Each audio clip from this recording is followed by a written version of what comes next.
Bom dia, Marco. Bom dia, Aristeu. Tudo bem? Bom dia, Bodan. Bom Bom dia, Marco. dia, bom dia, tudo Continuando bom o você?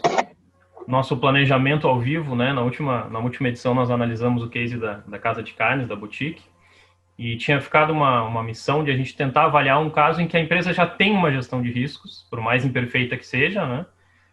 E nós faríamos, então, uma análise de o quão madura é essa gestão, o quão preparada ela está. E o Aristeu trouxe um case, né, Aristeu? Gostaria que tu contextualizasse para a gente entender a situação. Assim, ó, a ideia é enxergar um pouco da cultura da organização antes, né, da ocorrência disso ou antes de implementar. E aí é uma coisa muito comum, né, assim como a boutique de carne sofreu uma séria, assim, teve um sério problema com a questão do fechamento da fronteira, a gente pode imaginar uma transportadora que tem um acidente. Então, assim, não entrando na contextualização de onde foi, como foi e tal, mas, assim, como que uma empresa familiar, notadamente, ela está preparada para lidar com isso. E a nossa percepção é que existe vamos dizer assim, uma não previsão, e não é levado em conta, ou não são levados em conta esses incidentes. E a questão se resume, na maior parte das vezes, em consulta o dono, fala com o dono que ele resolve. Ou seja, é uma visão assim de tudo encaminhando para o dono.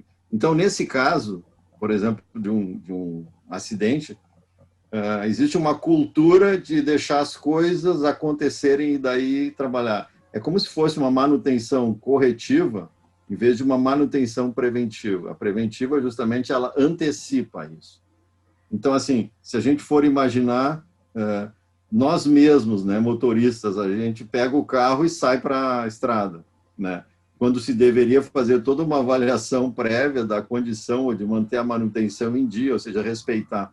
Então, essa é uma questão cultural muito forte, né? Num caso destes, né, onde a gente tem um acidente, geralmente tem questões que envolvem processos de tomada de decisão previamente que não foram efetivamente cumpridos, talvez atendimento até à própria legislação, com horas de descanso, seja lá o que for, ou seja, uma questão de compliance mesmo, e questões de preparação, seja do caminhão em si, seja do estado da pessoa, do motorista, de descanso. Então, tem uma série de fatores que entram.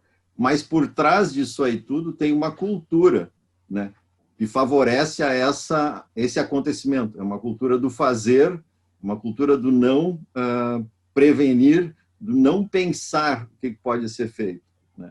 E eu diria assim, não só, toda empresa tem manutenção, sim, mas nota a profundidade desta manutenção. Pode ser em caminhões, pode ser em equipamentos, pode ser em balcões frigoríficos, não importa. Então, assim, é uma visão de a gente ter essa antecipação.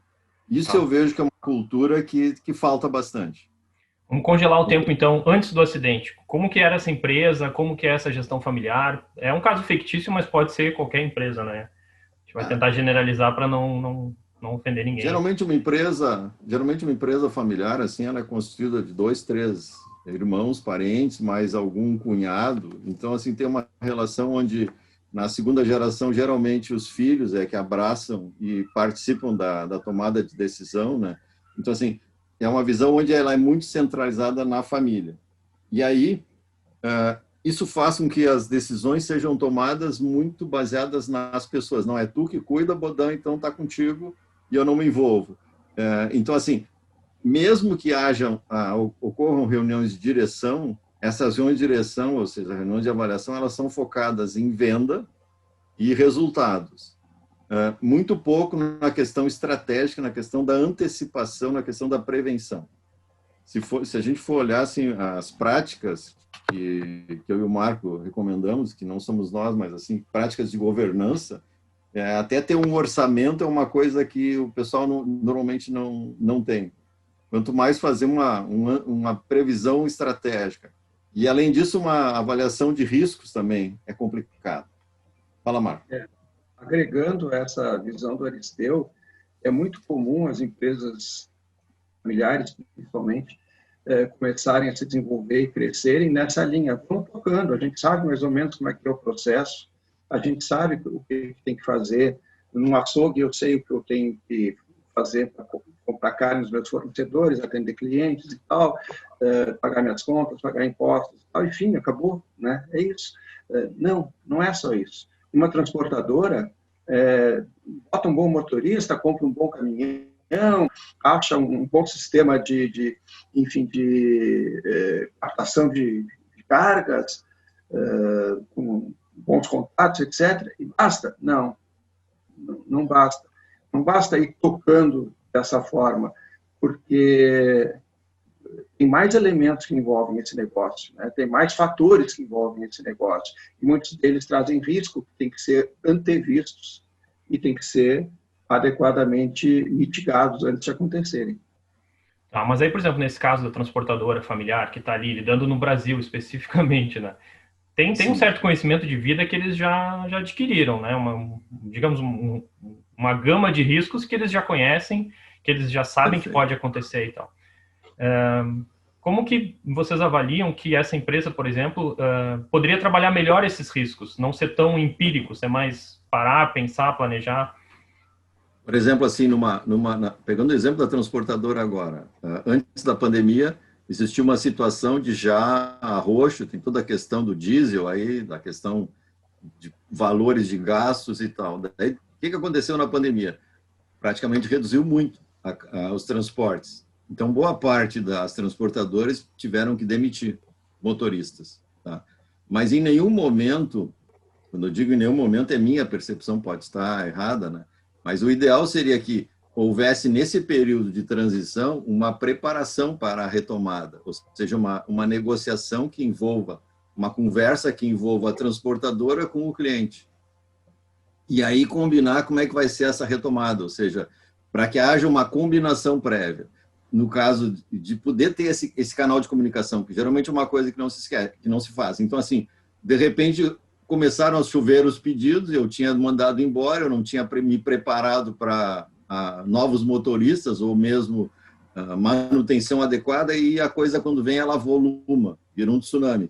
Então, nesse sentido, assim, essa antecipação é pensar no que pode acontecer e se antecipar, né, na questão de manter um canal de comunicação. Por isso que em gestão de riscos a comunicação é fundamental, não só para monitorar, mas também para poder revisitar processos. Então, não é uma situação normal que eu estou entregando X cargas por dia. É uma situação normal, de X baixou para X menos 50 e, de repente, volta para X mais 30. Ou seja, essa variação. Então, não existe essa percepção de trabalho, não existe essa vontade.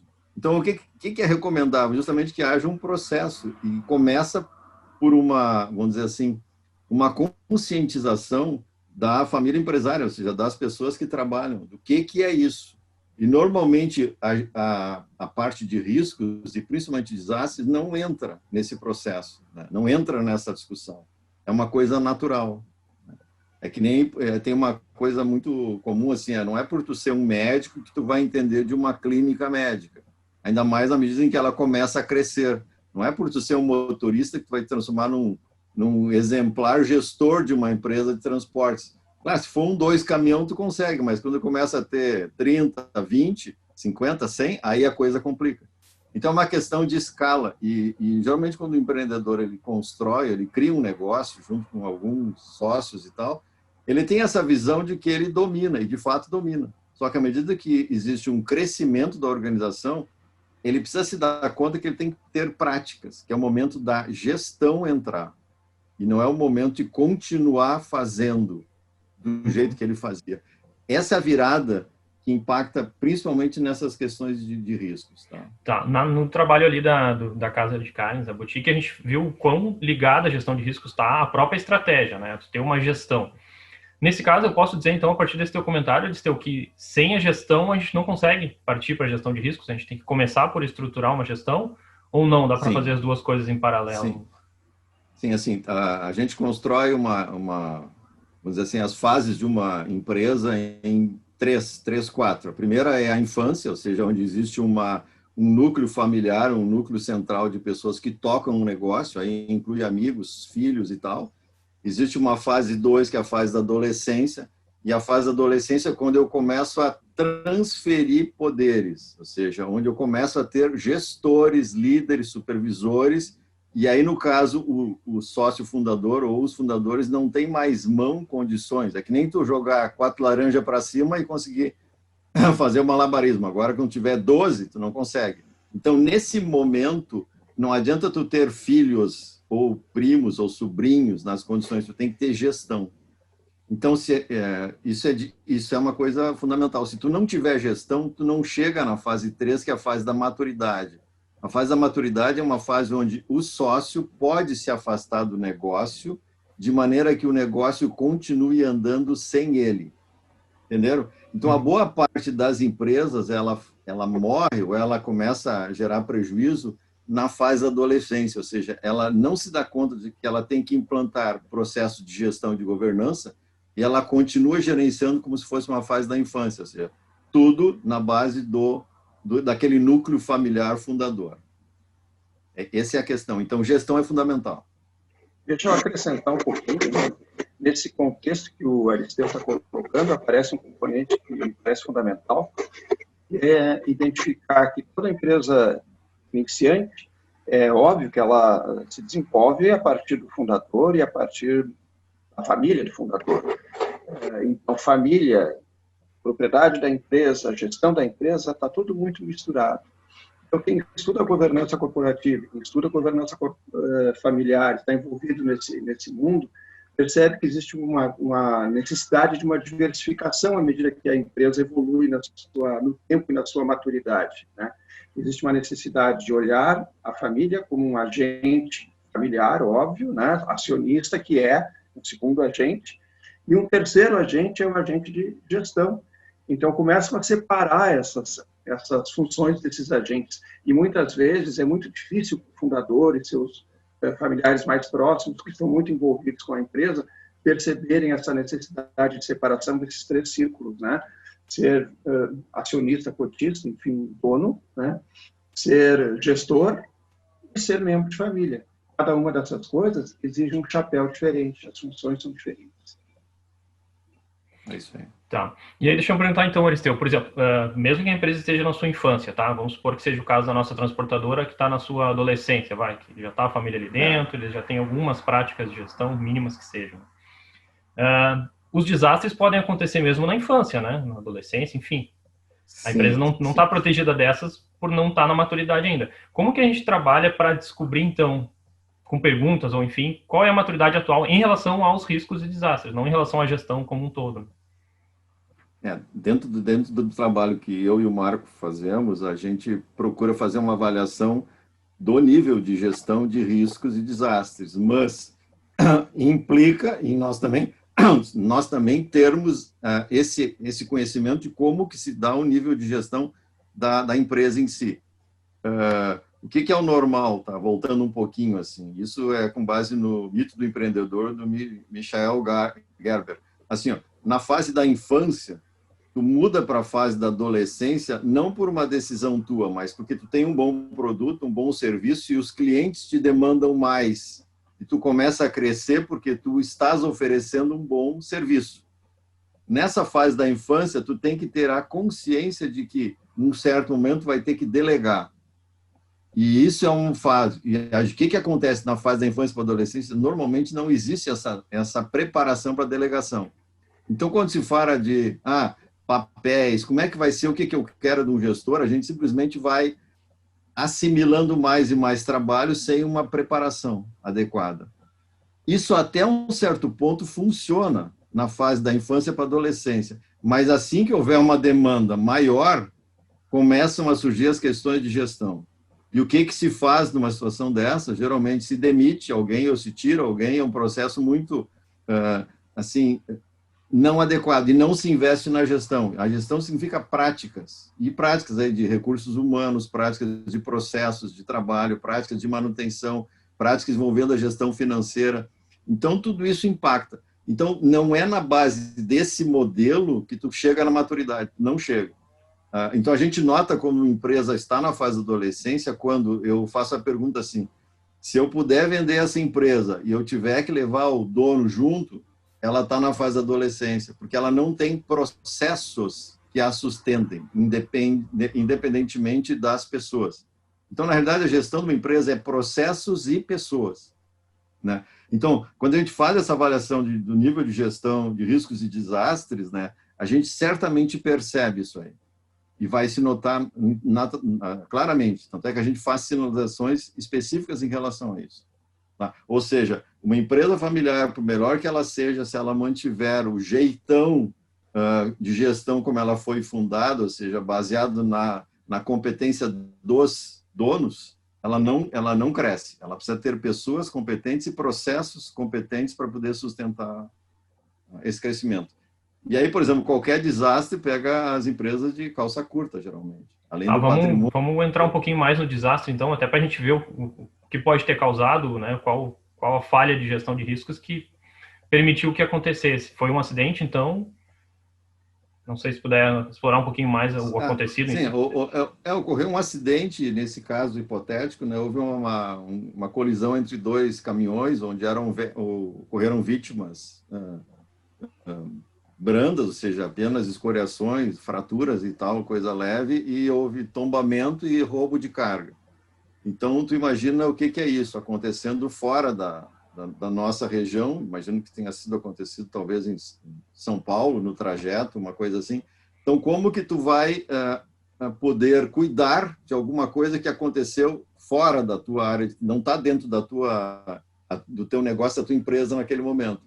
Então, se tu não tiver processos organizados para trabalhar com isso, ou seja, tu tem que montar prepostos, tu tem que montar agentes que possam socorrer, tu tem que ter contratos de prestação de serviços médicos, ambulatoriais, hospitais cadastrados, oficinas cadastradas, ou seja, tem que ter toda uma preparação prévia para poder mostrar, não só para a tua empresa, para as tuas pessoas, mas também para a comunidade onde tu atua, e principalmente o teu cliente, né? E tu é uma pessoa que está preparada para atuar diante disso. Não é assim, poxa, que coisa, agora pega o avião, vai lá, vai ver o que é. Cara, isso não é jeito de resolver. Até tu chegares lá, a coisa já está feita, né? E geralmente mal feita. Então, assim, é isso que a gente começa a imaginar, a questão da preparação é a antevisão das questões. Isso significa ter planos de mitigação dos riscos antes que eles aconteçam, né? Óbvio, não vamos só correr no reativo, né? Vamos trabalhar antes e imaginar, como a Aristeu falou, quais são as ações cabíveis, como é que eu atendo a comunidade afetada pelo acidente, como é que eu atendo, claro, as vítimas diretas do acidente. É evidente que num acidente de estrada, o socorro imediato é feito pelos recursos, né, locais, pelo atendimento da concessionária da rodovia, quando for o caso, ou dos agentes de policiamento, enfim, etc. Mas, além desse primeiro atendimento, outros atendimentos têm que ser prestados. Em caso de hospitalização, continuidade de hospitalização, em caso de tombamento e derramamento de carga, coleta de cargas perigosas por parte de comunidades, muitas vezes carentes. Essas coisas acontecem. E não pode um acidente que já é em si grave e preocupante por conta das vítimas imediatas que ele causa, não pode afetar outras pessoas da vizinhança, do entorno, né? Como pode acontecer com tombamento de cargas líquidas, né? Combustíveis, por exemplo, que se espalham e causam um problema sério. Então, todas essas coisas têm que ser previstas anteriormente e pensar como agir com a menor brevidade de tempo possível. Bodão, talvez fique mais claro assim para ti. Eu trabalhei em manutenção e quando eu comecei a trabalhar, a manutenção básica era corretiva, ou seja, o equipamento quebrou, vai lá e resolve. E aí a produção cessa, isso foi no século passado, né? E eu implantei a questão da manutenção preventiva. A manutenção preventiva vem a ser fazer paradas, inspeções periódicas que possam antecipar alguma falha, de maneira que tu, antes de parar, tu vai lá e troca, tu vai lá e refaz, tu vai lá e observa, ou seja, tu atua preventivamente. Uhum. Surgiu, na sequência, a manutenção preditiva. Preditiva é aquela que tu monitora, então tu analisa vibração, temperatura, e outros fatores, e tu coloca num gráfico no computador que ele vai te mostrando qual é o momento de ruptura, o momento de parada, se tu não fizer. Então, ela otimizou o processo de gestão, porque antes tu parava de acordo com uma carga horária, umas horas trabalhadas ou um tempo. Aí tu começa a parar, ou seja, faz a intervenção quando estiver perto da hora de pane. Nota, a gestão de risco de desastre é a mesma coisa. Tu pode só estar sentado para fazer o teu trabalho, esperar que aconteça, e daí tu vai lá, tá. Mas mesmo assim, tu tem que estar preparado, saber como tu vai lidar, tem brigada disso, brigada daquilo, como tu vai fazer. Ou seja, mesmo a correção, tu tem que ter peças do almoxarifado, por exemplo, para substituir. Mas ela gera uma perda de tempo, uma perda financeira, e no caso de desastre, uma perda de vida, sem falar de um risco ambiental, dano ambiental, dano social muito forte, que te obriga a antecipar. Então, não é mais possível, hoje em dia, uma organização sobreviver. Vamos pegar um exemplo também de um processo trabalhista. Eu agora tive a informação, esse tempo agora, de uma empresa que ela, há vários anos, vinha tendo problemas de questões trabalhistas e foi aumentando o seu passivo, e aí chegou no momento, estourou. Ou seja, é um risco percebido, assumido, mas que a gente acaba não se preparando. Ou seja, como que tu vai suportar uma organização no médio prazo se tu não atende a uma regra básica como essa questão da legislação trabalhista? Não tem como. Então, assim, nota, existe uma questão de cultura a fim de... mas eu quero ganhar dinheiro, então tem que fazer isso. Não, cara, tu tem que ganhar dinheiro fazendo o que tem que ser feito. É uma questão ética, né? Esse exemplo do carro é bom, eu consigo me relacionar melhor com ele, porque eu quando comecei a dirigir, eu tinha muito forte, até uma certa insegurança, era a revisão na concessionária, não saía de casa sem saber que o carro estava 100%, e aí quando tu vai ficando mais, né, começa a comprar carro usado, não precisa fazer manutenção todos os 10 mil quilômetros e tal, até que aconteceu um problema. Eu fui relaxando a cultura, aceitando ir em umas oficinas mais, né, duvidosas, e aí eu estava numa viagem, deu problema no carro e imediatamente voltei para a cultura de fazer sempre tudo que tem que ser feito para não acontecer Exatamente. Na estrada, que eu acho que é a pior coisa que pode acontecer. A despesa Exatamente. Acaba sendo muito maior. E aí, voltando lá para a transportadora, Aristeu, claro que a gente sempre gostaria que essa mudança de cultura ou essa abertura de visão acontecesse antes do desastre. Mas, às vezes, também o desastre, ele cria um incidente que da empresa diz, não, isso não pode acontecer de novo. O que a gente tem que fazer para não acontecer? Talvez aí surja também muitos chamados para vocês, assim, tá, o que a gente faz agora para não acontecer de novo? Aí é o plano de mitigação de contingência que o Marco falou, né? Ou seja, com base num desastre, num evento de macro acontecido, tu tem que parar e, de fato, preparar medidas que te possam não só monitorar uma potencial ocorrência, uma recorrência, mas também para, em caso de acontecer, o que tu vai fazer. Então, assim, tu tem que preparar isso previamente. E não é só simplesmente, não, melhorou, recolheu o caminhão, arrumei e tal, agora toca a ficha e segue o barco. Não, tem que haver o aprendizado nesse processo. Se não houver, nota, de novo, as empresas que não têm a cultura preparada para isso, elas simplesmente vão arrumar a máquina e tocar para frente de novo. E não vão fazer um processo de melhoria, não vão melhorar o processo de gestão daquilo. Não sei, Marco, o que tu acha? É isso aí? Eu acho que é exatamente isso. Quando a gente fala de gestão de risco, além do aspecto de cultura, além do aspecto de preparação de um processo de gestão, deve haver a consciência de que riscos podem ser parcialmente evitados ou totalmente, dependendo do risco, né?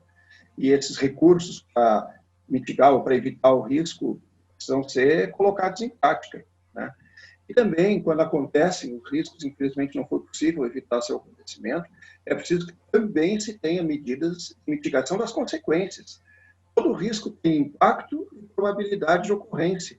E esses dois fatores, né, qual a probabilidade de acontecer um desastre na estrada, é estatístico, mas é preciso ser considerado, né? Quais medidas que se toma para reduzir essa probabilidade, evitar que a gente entre nas estatísticas negativas? Todas as medidas possíveis no caso de prevenção, como falaste, Bodan, das condições de um veículo, das condições do motorista, das condições de trânsito e todas essas coisas. Todas essas medidas são medidas mitigatórias prévias, né, preventivas. Mas quando elas ocorrem, né, a gente tem que estar ciente também de que precisa pensar e aplicar, implantar as medidas possíveis, cabíveis, para mitigar os efeitos, como a gente falava antes. Então, é preciso ter qual é o elemento aqui. Nós não vamos discutir qual é a ação em si, porque depende de caso a caso, mas precisa ter a consciência de que essas ações antecipadas e postecipadas ao acidente têm que ser vistos e tem que ter planos para ataque de forma adequada. Não pode deixar ao efeito surpresa. O efeito surpresa pode ser devastador. Se me permitem, eu vou contar um episódio muito simples de uma coisa que não tem nada a ver com desastre. A contratação de uma empresa que nos presta serviços, né, para um condomínio, para uma coisa desse tipo, né, recomendada, com competência, qualidade de serviço, etc, etc, etc. Mas, infelizmente, essa empresa tinha outros clientes, e num dos clientes que ela tinha, aconteceu uma situação muito grave, a ponto de uma das funcionários ter vindo a óbito. A família do funcionário moveu ações contra a empresa. Não vou entrar no mérito dessa questão, eu não conheço, mas a empresa prestadora de serviços perdeu a ação e faliu. Todos os seus outros clientes, né, ficaram sem cobertura de serviço. E o que é pior, com o passivo trabalhista por condição solidária a ser coberto, né? Então, um caso grave, infelizmente ocorrido longe da nossa ação, das nossas vistas, nos causou um grande problema a todos, né? Como é que a gente pode mitigar isso? A gente não pode zerar essas possibilidades, mas a gente pode, sim, fazer uma boa investigação da capacidade de a empresa prestadora de serviço arcar com consequências tais como essa, né? Fazer o que se chama de due diligence da prestadora de serviço. Eu queria só colocar, eu já falei, eu acho que antes, não hoje, mas num vídeo anterior, é a questão assim, o risco ele envia sinal, a gente é que não percebe. Então, tem aqueles riscos que nós monitoramos já, que são coisas que já aconteceram, que eu tenho indicadores, tenho toda uma prática. Tem aqueles riscos estratégicos, que são, por serem estratégicos, eles são ainda novos, que eu tenho que, de certa forma, monitorar e preparar ações. É que nem assim, eu vou entrar, vou tentar um outro cliente, mas e se eu perder? Ou seja, como é que fica? Então, são questões estratégicas que eu tenho, ou lançar um produto, fazer uma nova fábrica, ou seja, é um investimento, como é que eu suporto caso não dê? Ou seja, pensar na situação.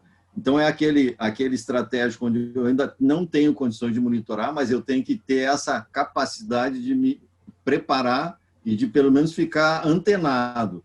E tem aqueles incidentes, aqueles riscos que, de fato, a gente não está preparado, né? E a gente nunca se vai ter uma percepção. Então, eu tenho que ter pessoas preparadas para isso, pessoas que tenham essa visão sistêmica para poder enxergar assim, bom, no caso da pandemia, bom, aconteceu isso lá, isso o que vai acontecer aqui? E como é que eu vou sair? Nota, é uma visão sistêmica que enxerga sinais, consegue transformar em correlações e decisões internas, que é uma fase maior. Onde começa isso? Numa gestão. Ou seja, a cultura da gestão é a base do sucesso de uma organização. Não é uma cultura à base de competências de donos, é uma cultura de pessoas e gestão. Então, se uma empresa não tem a cultura de gestão, ela dificilmente vai ter isso que o Marco falou, essa capacidade de antever ou de pensar.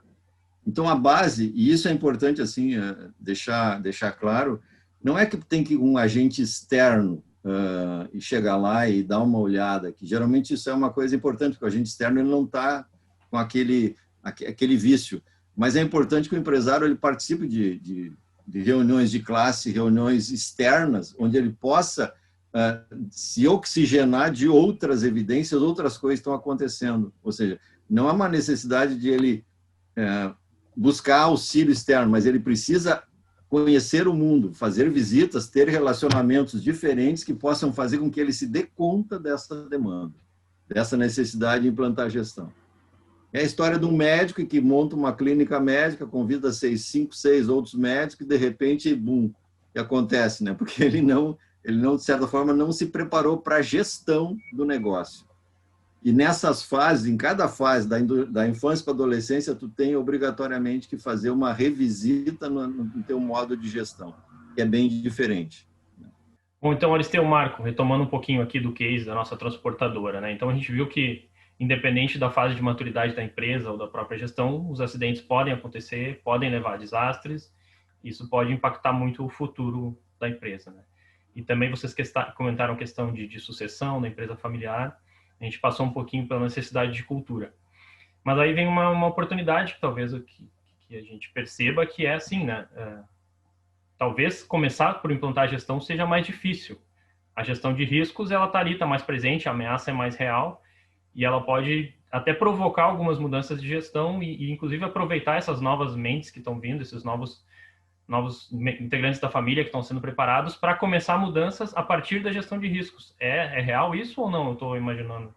É real. A gestão de riscos não é a última coisa que se faz numa empresa. Ela justamente é um fato que, se tu fizer uma avaliação da gestão, ela vai evidenciar necessidades de gestão de um modo geral e também de governança, né? Porque entrando na questão que o Marco trouxe agora, que o Marco tinha falado, numa questão de sucessão, e se o fundador vier a faltar, por seja qual for o motivo, como é que nós vamos atuar? Como vai ser? Então, isso assim, são essas perguntas. E se um sócio resolver sair da sociedade, como fica?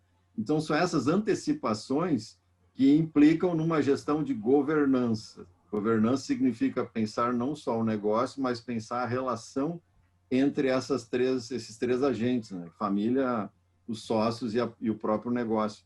Percebe? Então, uma avaliação da gestão de riscos, ela induz, ou ela provoca uma reflexão mais séria. Por quê?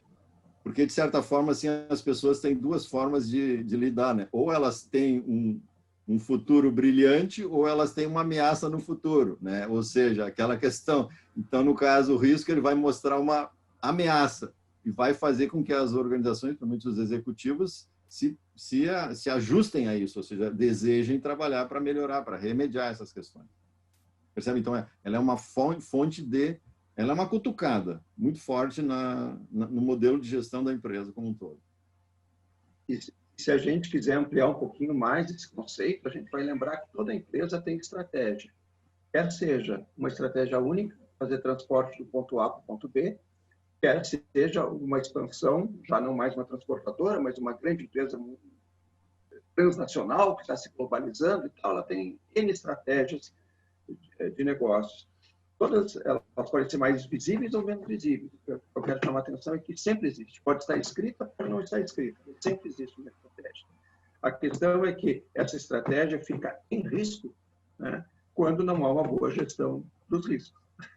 Então, todo aquele esforço de pensar e de investir e de desenvolver mercados, desenvolver parcerias e tal, fica ameaçado quando não vem acompanado de toda uma identificação nesse processo de quais são os riscos embutidos. Alguns visíveis, mas outros não visíveis, embutidos, né? Tudo isso tem que ser previsto. E existem processos para isso, como nós vimos no caso da boutique de carne do seu Juan, existem processos para que esses riscos sejam percebidos e mitigados, né? O importante é que haja essa consciência. E isso vale para qualquer tamanho de empresa, gente. Vale para qualquer tamanho. Pois, Marco, eu te ouvindo agora, me veio uma questão também, talvez para a gente finalizar. Qualquer mercado, também como sim, todas as empresas têm estratégia, qualquer mercado ele está, digamos assim, imerso em tecnologia hoje em dia, né? E se a gente pega a questão de transportadoras, nossa, se a gente começar com cartão frete, aplicativo de carga, transporte, ERP, né, diversas coisas que estão acontecendo e que talvez uma empresa com uma gestão familiar, ainda numa infância ou numa adolescência, não esteja preparada para lidar com isso. Isso entra na gestão de riscos também como um risco estratégico de tecnologia ou não? É uma coisa separada? Sim. Também. Riscos existem vários tipos. Por exemplo, o risco estratégico, né, de mudança dos mercados, de mudança tecnológica, de ter o seu produto ultrapassado, superado. Enfim, existem N riscos, inclusive esse de tecnologia. Eu preciso me adaptar porque a tecnologia é um viabilizador. A gente não faz tecnologia por tecnologia. A tecnologia torna o negócio mais ágil, mais econômico, mais rápido, mais preciso, o que for, né? Tem vantagens claras que são vistas nos benefícios do produto ou do serviço que a empresa oferece. Então, o risco de tecnologia, claro, tem que estar previsto.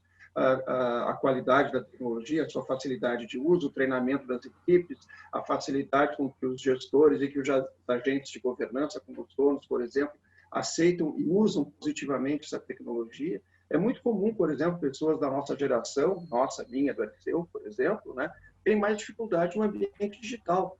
Hoje fala-se muito de transformação digital. E nos ambientes de conselho de administração, nos ambientes de alta gestão das empresas e tal, há uma preocupação muito forte. Como é que eu faço a transformação digital? Né?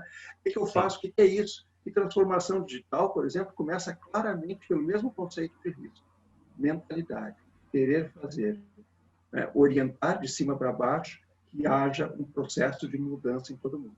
Comportar-se de acordo, né? Não é só para os outros, é para mim também. Pois é, e aí, Aristeu, como é que fica a família nesse caso? Porque muitas vezes essa vontade tecnológica pode vir das novas gerações, né? Como eu entrei isso na governança? Assim, quando se faz uma governança, né, justamente a estratégia tem que estar junto, e quando se fala estratégia, se pensa na estratégia da família, né? Como se fosse um planejamento estratégico da família empresária, que leva em conta uma visão de futuro, novamente a estratégia. Então, a família ela tem que se estruturar para, no caso de ela desejar continuar sendo detentora daquele negócio, daquela operação, porque essa é uma decisão da família, pode simplesmente a família resolver dissolver a participação, né? Mas no caso de ela desejar manter essa gestão, ela tem que pensar estrategicamente e também se preparar para questões, por exemplo, de sucessão, questões de que tecnologias serão efetivamente rentáveis no futuro, como que vai ser o meu processo de gestão, aí entra a governança familiar, entra a governança da própria organização, a questão dos sócios, entra todo um processo envolvendo, inclusive, assim, qual é o nível de competência ou de capacitação que as pessoas que irão participar daqui a 10 anos da organização precisarão ter.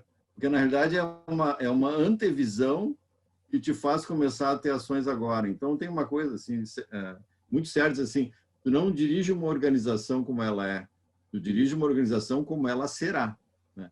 Então, sem estratégia e sem gestão, eu diria assim, é muito complicado tu chegar lá na frente. A probabilidade é que tu tenha tropeços sérios no caminho. Entendeu? Acho que essa é uma visão absoluta. Tá, deixa eu ver se eu entendi, até entrando numa pequena metáfora, mas a gestão de riscos nesse processo de melhoria seria, por exemplo, um clínico geral, né? Onde eu tenho um monte de coisa acontecendo, tecnológica, de risco, de repente eu estou preocupado com a minha saúde, mas o que eu quero é continuar vivendo, né? E aí eu não sei por onde começar. Provavelmente, chamando esse clínico geral, ele vai apontar algumas coisas. Ó, tem cardio, tem exercício, tem alimentação. Seria esse o papel da gestão de riscos? É abrir esse horizonte? Fala, Mário. Eu não tinha pensado nisso, mas gostei muito da metáfora. Sim, pode ser. Pode ser, sim. Com certeza. É um cara que te ajuda a enxergar onde estão os teus pés e para onde deve ir a tua cabeça. Então, e depois ele te encaminha para determinadas especialidades, se for o caso. A gente pode fazer esse paralelo, sim. Com certeza. Muito boa. Beleza, vou agradecer de novo, então, pela aula. Sempre aprendo muito nas nossas conversas. Acho que o pessoal que está assistindo também. E vamos para a próxima. Então, tá vamos para a próxima. Muito obrigado por hoje. Muito obrigado, Bodão. Um abraço, Mário. Um abraço.